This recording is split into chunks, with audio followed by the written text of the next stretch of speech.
¿Qué tal? ¿Cómo les va?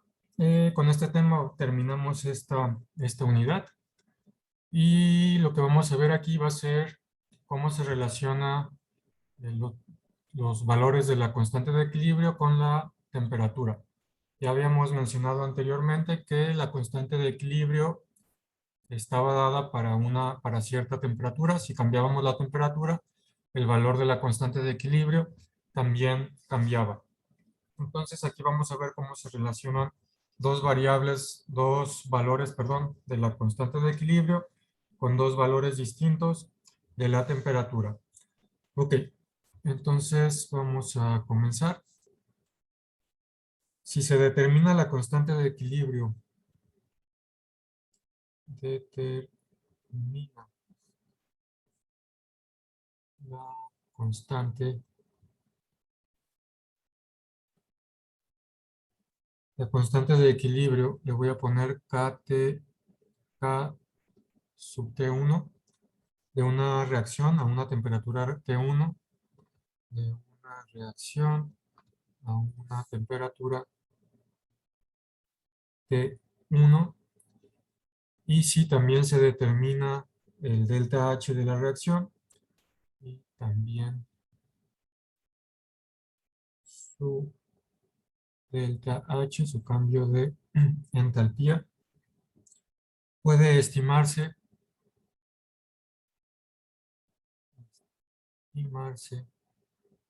la constante de equilibrio a una segunda temperatura T2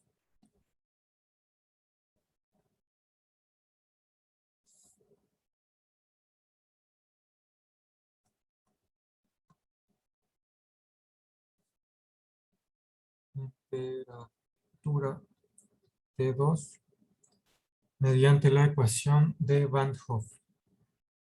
Mediante la ecuación de Van Hoff. Y esa ecuación de Van Hoff es la siguiente. Logaritmo natural de Kt sub 2, es decir, la constante de equilibrio en la temperatura 2, dividido entre la constante de equilibrio a la temperatura 1. Ese logaritmo es igual a el delta H en condiciones estándar de la reacción, dividido entre la constante de los gases ideales. Aquí para este caso vamos a utilizar la constante de los gases ideales que está escrita en términos de Joules sobre mol por Kelvin. Y esto está multiplicado por 1 entre la temperatura 1 menos 1 entre la temperatura 2. Entonces con esta ecuación podemos relacionar una constante de equilibrio a la temperatura 2 y una constante de equilibrio a la temperatura 1 con esas temperaturas. Es decir, si conocemos la primera temperatura, si conocemos la constante de equilibrio a esa temperatura, entonces nosotros podemos calcular a una segunda temperatura a la que queramos, esta Kt sub 2. Entonces, para eso me va a servir esta ecuación. Si se conoce el delta H de una reacción y se conoce K a una temperatura dada, se puede emplear esta ecuación de Van Hoff para calcular el valor de K a otra temperatura cualquiera. Ok, otra cosa que es importante mencionar es que en esta ecuación de Van Hoff estamos suponiendo,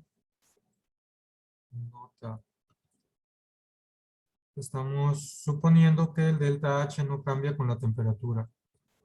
Suponemos que delta H no cambia con T. Como ya habíamos visto anteriormente también, en otro tipo de ejemplos también habíamos hecho esta suposición.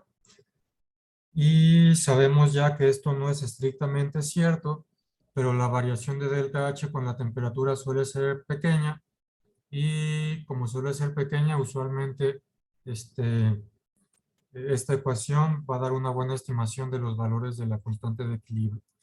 Entonces, Nomás recuerden eso, pues, que cuando usamos esta ecuación estamos suponiendo que delta H no cambia con la temperatura. En la vida real ya hemos visto que sí cambia, pero el cambio es pequeño y usualmente ese cambio es tan pequeño que puede ser despreciable y que los cálculos al hacer esta suposición son suficientemente precisos. Ok, bueno, vamos a ver un ejemplo de cómo utilizar esta ecuación. Vámonos para acá. Ejemplo 17.20. Me dice en el ejemplo 17.18 que resolvimos en el video pasado, se encontró que Kp es igual a 4.4 por 10 a la menos 31 a 25 grados Celsius de la reacción siguiente, de esta reacción. Para esta reacción, el delta H es de 180.5 kilojoules por mol y me pide calcular Kp a 2400 Kelvin. Ok, entonces primeramente pues vamos a usar esta ecuación que acabamos de ver, logaritmo natural de K a una temperatura 2 entre K a una temperatura 1 es igual a delta H en condiciones estándar entre R multiplicando a 1 entre temperatura 1 menos 1 entre temperatura 2. Vamos a usar esto. Entonces, ¿qué conocemos de momento? Conocemos K a la temperatura 1 es 4.4 por 10 a la menos 31. Esto es, como les digo, a la temperatura 1, que es igual a 298 Kelvin. Otra cosa que hay que mencionar es que estas temperaturas son temperaturas absolutas, ¿eh?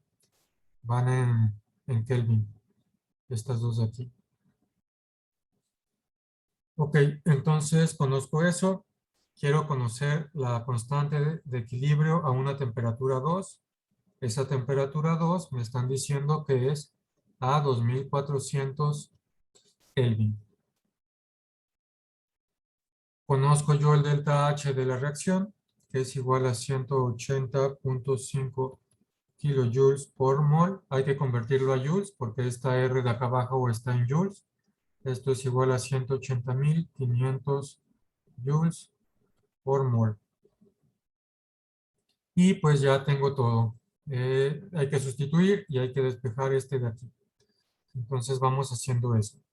Logaritmo natural de K a temperatura 2 entre K a temperatura 1 es igual a delta H. Delta H vale 180.500 joules sobre mol dividido entre R.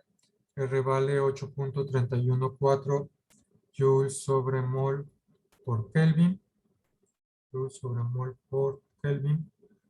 Que multiplica a 1 entre temperatura 1. La temperatura 1 es 298 Kelvin. Menos 1 entre temperatura 2, que es 2400 Kelvin. Ok, vamos resolviendo esto por partes. Este primer factor lo pongo en la calculadora, 180.500 entre 8.314 y me da 21.710.37 Kelvin. Eso lo puedo ver rápidamente porque Joule con Joule se va, 1 sobre mol con 1 sobre mol se va y en este momento me quedan Kelvin. Y eso va a estar multiplicado por el segundo factor. Pongo este segundo factor en la calculadora. 1 entre 298 menos 1 entre 2400 y me da 2.939 por 10 a la menos 3. Las unidades son 1 sobre Kelvin. Como aquí vemos, 1 sobre Kelvin y 1 sobre Kelvin, es decir, Kelvin a la menos 1. De forma que Kelvin a la 1 y Kelvin a la menos 1 se eliminan. Y después me queda que el logaritmo natural de K a la temperatura 2 entre K a la temperatura 1 es igual a esta multiplicación de aquí. Pongo estos datos en la calculadora y me da 63.807. Ok, entonces tengo aquí logaritmo, quiero despejar esta KT sub 2. Entonces necesito poner una exponencial. Recordemos que a la logaritmo natural de x es igual a x. Voy a elevar a la logaritmo natural de kt2 entre kt1. Y del otro lado también hay que poner la exponencial. De forma que exponencial con logaritmo se elimina. Me queda kt2 entre kt1 es igual a e a la 63.807. Voy a multiplicar ambas partes de la ecuación por kt1 para despejar kt2. Este y este se eliminan. Me queda kt2 es igual a kt, este es un 1, kt1 multiplicado por e elevado a la 63.807. Conocemos el valor de kt1, que es 4.4 por 10 a la menos 31. Esto multiplica a e elevado a la 63.807. Y pues ya simplemente para terminar, hay que hacer esta multiplicación de aquí. Hacemos esa multiplicación y nos da que kt2 es 2.26 por 10 a la menos 3. Este sería el resultado. Por lo que es lo mismo, es que Kp es igual a 2.26 por 10 a la menos 3 a 2400 Kelvin, que es la temperatura 2. Estos dos de abajo es el resultado. Entonces, a través de esta fórmula, de esta ecuación de Van Hoff, pudimos calcular el valor de K para una temperatura distinta, para esta temperatura 2. El valor de K para la temperatura 2 es esto que obtuvimos. Bueno, esto que podemos ver aquí es que este resultado, primero podemos ver que el valor positivo de delta H que teníamos, este valor positivo de delta H nos indica que la reacción es endotérmica, así que es razonable que K sea más grande a temperaturas más altas. La reacción de acá es endotérmica, tiende a formar más reactivos.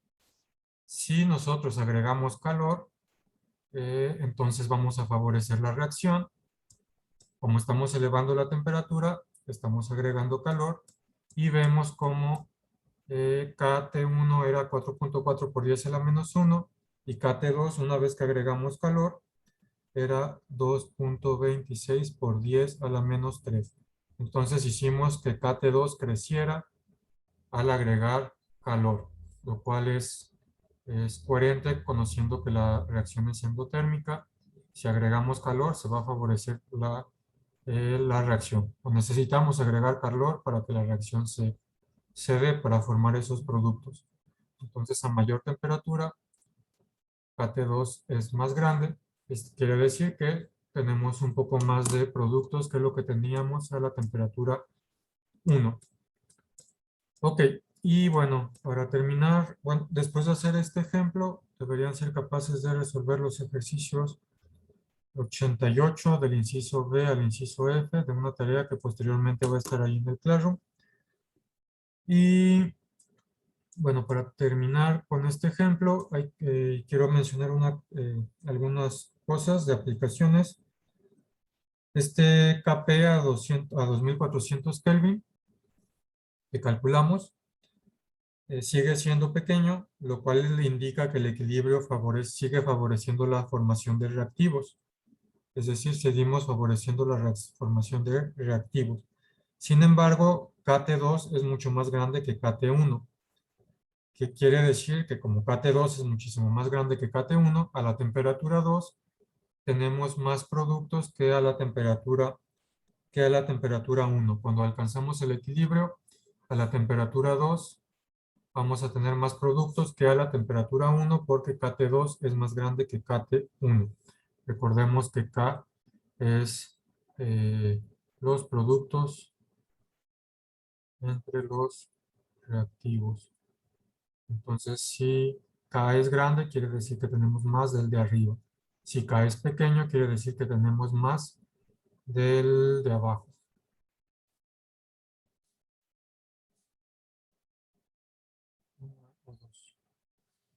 Ok, entonces a la temperatura 2, como este crece, quiere decir que a la temperatura 2 también tenemos un poco más de productos que a la temperatura 1. Esta temperatura de 2400 Kelvin es una temperatura típica dentro de las cámaras de combustión de los motores de coches. Y durante la combustión de gasolina hay grandes cantidades de N2 y O2. Entonces, cuando estamos haciendo combustión con la gasolina, estamos utilizando este oxígeno y la gasolina, que va a ser un hidrocarburo. Vamos a tener carbonos e hidrógenos. Pero como el oxígeno lo sacamos del aire, el aire también tiene nitrógeno. Por tal razón, como tenemos nitrógeno y tenemos oxígeno, tenemos esto de aquí y tenemos estas altas temperaturas, y por tal razón los automóviles a la hora de quemar la gasolina también van a formar NO, que es un gas que contamina el aire, que contamina la atmósfera. Entonces, debido a esto, los automóviles expulsan cantidades pequeñas de este NO a la atmósfera. Para evitar que haya tanta gas de NO, lo que se hace es que a los automóviles se les agrega un convertidor catalítico,